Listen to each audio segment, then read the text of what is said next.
Workout number 2 is an 8-minute AMRAP.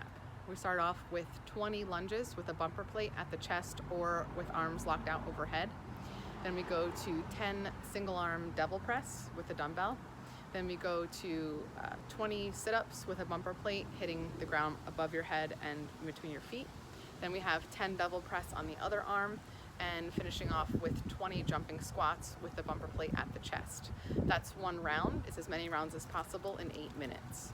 For the lunges, the bumper plate can be at the chest for beginners, locked out overhead for intermediate. So the position should be like this at the top. So the arms stay locked out for the entirety of the lunge for intermediate, and beginners, the plate stays at the chest, making contact with the chest for the lunge. The range of motion for the lunge is that the back knee hits the ground gently and come back up to standing. So both feet come back to that original position. With overhead, the arms have to stay locked out for the whole lunge. So if you're halfway through, arms start to unlock. That one doesn't count. You just have to redo that one rep.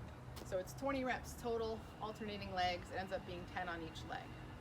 The second movement is a single arm devil press. This is essentially a burpee with the dumbbell in one hand. I'm going to go over some the standards and also some options. So for the first 10, it's in the left hand, so it's going to be on the ground.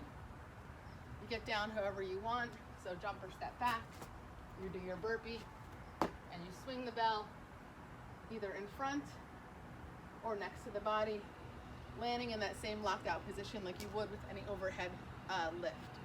So again, for getting down and back up, beginners and intermediate can step back and step forward, or jump back and jump forward, just like you would with a regular burpee. Or when you come back up, you're going to swing the bell back through your legs like you would for a kettlebell swing, and you can continue up with a straight arm, or keep it close to the body like you would for a dumbbell snatch. Again, straight arm, or you can bend the arm, as long as the arm stays locked out at the top and legs are straight at the top. The weight should be light enough that it shouldn't cause any issues for getting the full range of motion. Just make sure that you're aware of your low back and keeping your abs tight as you come up out of that burpee. The third movement we have is sit-ups with the bumper plate in your hand. Bumper plate has to hit the ground above your head, hit the ground either between your feet or in front of your feet. You have to be sitting up tall at the top. So hit the ground, sit up tall, hit the ground, or like that. I'm not worried so much about the foot position as long as the bumper plate hits the ground in both positions.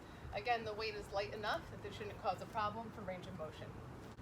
Then we have 10 devil press on the other arm, same exact range of motion, same exact standards. And the last movement we have is jumping squats with the bumper plate at the chest. So both beginners and intermediate use the bumper plate at the chest.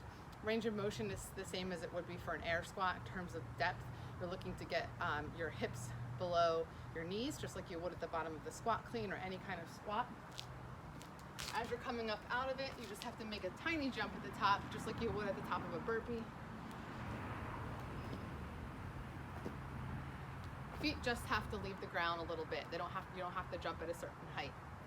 If at the top you want to take a break, you can. So you can go right into the next squat, or jump, squat, jump, stand, or squat, jump right into the next one.